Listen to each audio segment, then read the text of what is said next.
హైదరాబాద్లో పోకిరీలు రెచ్చిపోతున్నారు. సిటీ రోడ్లపై విచ్చలవిడిగా ర్యాష్ డ్రైవింగ్లు, బైక్ స్టంట్లు చేస్తున్నారు. రోడ్లపై వెళ్తున్న వాళ్లకు బెదిరింపులు, ఆపై దాడులు కూడా జరుగుతున్నాయి. తాజాగా అత్తాపూర్లో పోలీసుల ముందే పోకిరీలు ఓవర్ యాక్షన్ చేశారు. పెట్రోలింగ్ వెహికల్ ముందే బైక్తో స్టంట్స్ చేస్తూ దాన్ని వీడియోలు తీసుకున్నారు. స్టంట్ వేసిన పోకిరీలను వెంటాడి పట్టుకున్నారు పోలీసులు. రీసెంట్గా మరొక చోట ఓ బైకర్పై పోకిరీలు దాడి చేయడానికి ప్రయత్నించడం మనం చూసాం. నిందితుడు అహ్మద్గా గుర్తించారు. ఆ తర్వాత అహ్మద్ సహా మరో వ్యక్తిని కూడా అరెస్ట్ చేశామంటూ పోలీసులు ట్వీట్ చేశారు. కాకపోతే దీనికి సంబంధించి ఆధారాలు చూపించమంటూ పోలీసులకు బాధితుడు రిక్వెస్ట్ చేసినా సరే ఇప్పటి వరకు అహ్మద్ అరెస్ట్ని పోలీసులు కన్ఫర్మ్ చేయలేదు. అంటే బయటికి ఏ ఆధారం చూపించలేదు. ఓల్డ్ సిటీ సహా హైదరాబాద్లోని పలు ప్రాంతాల్లో ఈ పోకిరీల ఆగడాలు పెరిగిపోతున్నాయి. కానీ పోలీసులు మాత్రం సరిగా పట్టించుకోవడం లేదు. ఐటీ కారిడార్లలో చేసేటువంటి ఈ రైడ్స్ అన్నీ కూడా, అంటే డ్రైవ్స్ అన్నీ మరి ఇక్కడ ఎందుకు చేయడం లేదు? ఓల్డ్ సిటీ లాంటి ప్రాంతాల్లో కదా మీరు నిజంగా చేయాల్సింది. సామాన్య ప్రజలు ఇబ్బందులు పడుతుంది అక్కడే కదా అని చెప్పేసి ఎంతోమంది ప్రశ్నలు లేవనెత్తుతున్నటువంటి పరిస్థితి కనపడుతుంది. మీరు గచ్చిబౌలిలోనో లేకపోతే ఏ ఐటీ కారిడార్లోనో ఇలాంటివి చేస్తే మహా అయితే ఏముంటుంది? కొంతమంది దగ్గర లైసెన్స్ ఉండకపోవచ్చు, లేదంటే కొంతమంది ఈ రాంగ్ పార్కింగ్ ఉండొచ్చు, లేదంటే ఇంకేదైనా ఉండొచ్చు. ఎప్పుడైనా ఒకసారి ఓవర్ స్పీడ్ ఉంటే ఉండొచ్చేమో. Most of them or IT employees and well educated and చాలా తక్కువ సందర్భాల్లో మాత్రమే ఇలాంటి ర్యాష్ డ్రైవింగ్లు ఇంకోటి నమోదయ్యే అవకాశాలు ఉంటాయి వాళ్ళ దగ్గర నుంచి. కానీ ముఖ్యంగా ఓల్డ్ సిటీ పరిసర ప్రాంతాల్లో ఇలాంటి ర్యాష్ డ్రైవింగ్, నెక్లెస్ రోడ్ ఇలాంటి చోట్లకి వెళ్ళినా సరే, ఓల్డ్ సిటీ లాంటి ప్రాంతాలకు వెళ్ళినా సరే చాలా సందర్భాల్లో ఇప్పుడు కొంత నెక్లెస్ రోడ్ లేదంటే ట్యాంక్ బండ్ ప్రాంతాల్లో కొంతవరకు కంట్రోల్ వచ్చింది ఒకప్పుడుతో పోల్చుకుంటే. కానీ చాలా ఏరియాల్లో మసబ్ ట్యాంక్ కానీ, లేకపోతే ఓల్డ్ సిటీ చుట్టుపక్కల ఉన్నటువంటి ప్రాంతాలు కానీ, చార్మినార్ పరిసర ప్రాంతాలు కానీ చాలామంది ఇష్టం వచ్చినట్లుగా ర్యాష్ డ్రైవింగ్లు చేస్తున్నారు. ఈవెన్ పోలీసుల కార్ల ముందే, వాళ్ళ పెట్రోలింగ్ వెహికల్స్ ముందే స్టంట్లు చేస్తున్నారంటే పరిస్థితి ఎలా ఉందో మనం అర్థం చేసుకోవచ్చు. చూడండి ఒకసారి ఆ వీడియో నేను మీకు క్లియర్గా చూపించే ప్రయత్నం చేస్తాను. పోలీసుల పెట్రోలింగ్ వెహికల్ వెళ్తుంటే ఆ వెహికల్ ముందే స్టంట్స్ చేస్తూ వీడియోలు తీసుకొని ఇష్టం వచ్చినట్లుగా బిహేవ్ చేస్తున్నారు. అఫ్కోర్స్ వాళ్ళని వెతికి పట్టుకున్నారు పోలీసులు. Just take a look at that video.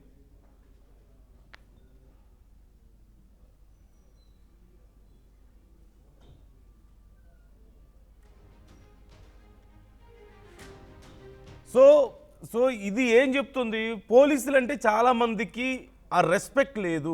అదిగో ఎవరైతే ఆ స్టంట్స్ చేశారో పోలీసుల కారు ముందే, వాళ్ళ పెట్రోలింగ్ వెహికల్ ముందే వాళ్ళని ఇప్పటికే పట్టుకున్నారు, చర్యలు తీసుకుంటున్నారు. It's very good thing. చాలా మంచి పని చేశారు. చాలా కఠినమైనటువంటి చర్యలు తీసుకోవాలి. మన చట్టాలు, వ్యవస్థలు, పోలీసులు అంటేనే రెస్పెక్ట్ లేకపోతే, ఇన్ఫ్యాక్ట్ ఒక సామాన్యుడు ఎక్కడైనా పోలీసులు బైక్లో, కారులో ఆపి చెక్ చేస్తున్నారంటే జనరల్గా భయపడతారు. అన్నీ ఉన్నోళ్ళే భయపడతారు. ఒక మాటలో చెప్పాలంటే కొన్నిసార్లు అనుకోకుండా లైసెన్స్ లాంటివి ఇంట్లో మర్చిపోతే ఇవాళ రేపు అంటే డిజిటల్లో చూపించడానికి అవకాశం వస్తుంది. బట్ స్టిల్ చాలామంది ఆ రోడ్లో ఒకవేళ పోలీసులు ఉంటారన్న అనుమానం ఉంటే అక్కడి నుంచి వేరే రూట్కి వెళ్ళిపోతుంటారు. అంత భయం ఉంటుంది పోలీసులు అంటే. కానీ ఇలాంటి వాళ్ళకి పోలీసులు అంటే కనీసం గౌరవం కూడా లేదు. భయం తీసి పక్కన పెట్టండి. కానీ ఎవరైతే భయపడుతున్నారో వాళ్ళ మీద మాత్రం, ఎవరైతే పొరపాటున చిన్న తప్పులు చేస్తున్నారో వాళ్ళ మీద ఒత్తిడి ఎక్కువ ఉంటుంది తప్ప పోలీసుల నుంచి ఇలాంటి వాళ్ళ విషయంలో లేదు. ఇలాంటి వాళ్ళు ఎక్కడైతే ఎక్కువగా తిరుగుతున్నారో, ఇలాంటి వాళ్ళు ఎక్కడైతే హల్చల్ చేస్తున్నారో అలాంటి చోట్ల మాత్రం పెద్దగా ఫోకస్ లేదు అనే అభిప్రాయాలు ప్రజలకు ఉన్నాయి. They are raising these questions. చాలా ప్రాంతాల్లో ఇదిగో పలానా ప్రాంతంలో వీళ్ళ సమస్య ఉంది, పలానా ప్రాంతాల్లో ర్యాష్ డ్రైవింగ్ జరుగుతుంది, పలానా ప్రాంతాల్లో ఒక వర్గం వాళ్ళు మరొక వర్గాల మీద దాడులు ఎక్కువ చేస్తున్నారు, పలానా ప్రాంతంలో వాళ్ళు కనీసం బేసిక్ రూల్స్ కూడా ఫాలో అవడం లేదు. నో హెల్మెట్, నో లైసెన్స్, అసలు ఆ బండికి నంబర్ ప్లేట్లు ఉండవు, ఆ బండికి సైలెన్సర్లు ఇష్టం వచ్చిన సైలెన్సర్లు పెట్టుకొని తిరుగుతుంటారు.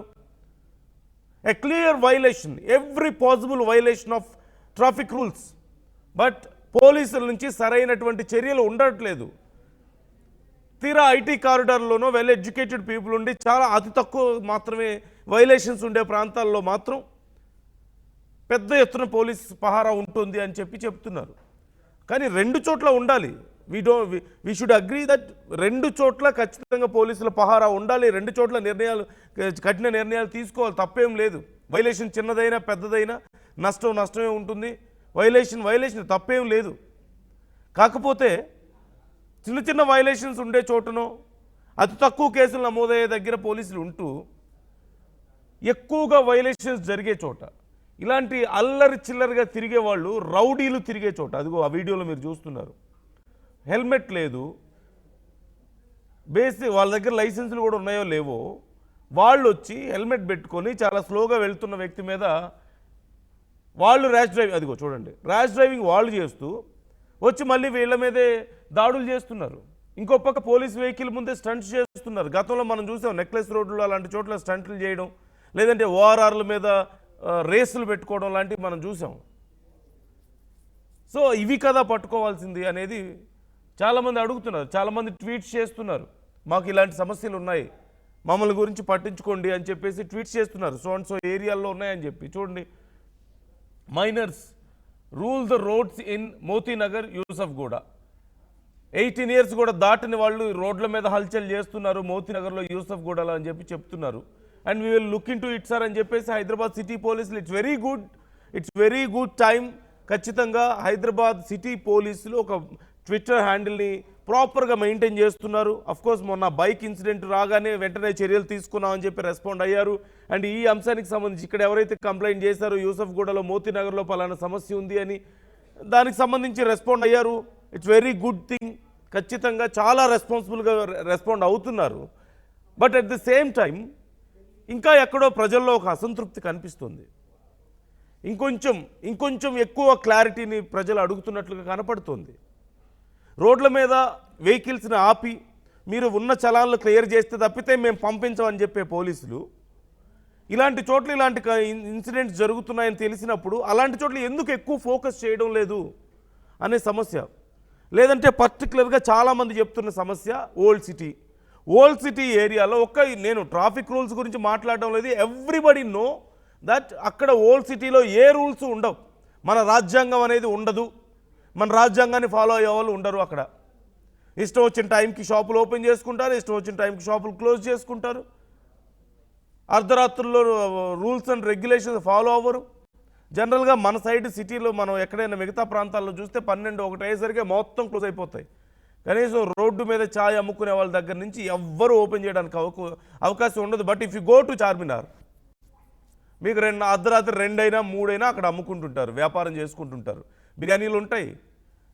ఇన్ఫ్యాక్ట్ చాలా చోట్ల 3-4 బిర్యానీ అక్కడ బిజినెస్ మొదలవుతుంది, పాయాలు బిర్యానీలు అనుకుంటూ. So there is no closing time, there is no particular timings. అక్కడ అడగలేము. మీ ఇష్టం వచ్చినట్లుగా ఎక్కడ పడితే అక్కడ రోడ్ల మీద మీరు పెట్టుకోవచ్చు, స్టాల్స్ పెట్టుకోవచ్చు, బండ్లు పెట్టుకోవచ్చు, అమ్ముకోవచ్చు. అడగడానికి ఉండదు. కానీ ఇక్కడెక్కడైనా పెడితే మాత్రం ఒప్పుకోరు. అక్కడ నంబర్ ప్లేట్స్ ఉండవు, సైలెన్సర్లు ఉండవు, అడగడానికి లేదు. కానీ అదే సిటీలో ఇంకెక్కడైనా చేస్తే మాత్రం అడుగుతారు, దాని గురించి చర్యలు ఉంటాయి.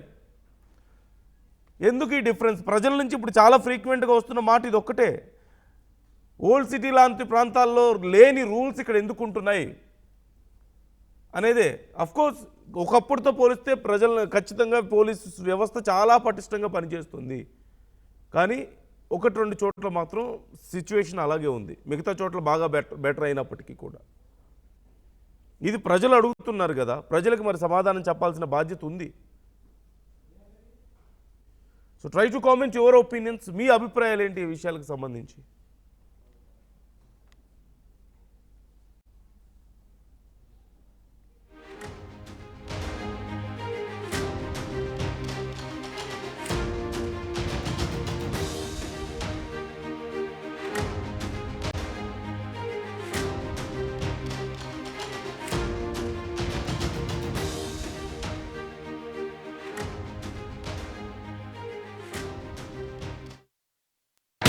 At KLA Global Business School, we help you learn the greatest skill in life, making the right choice.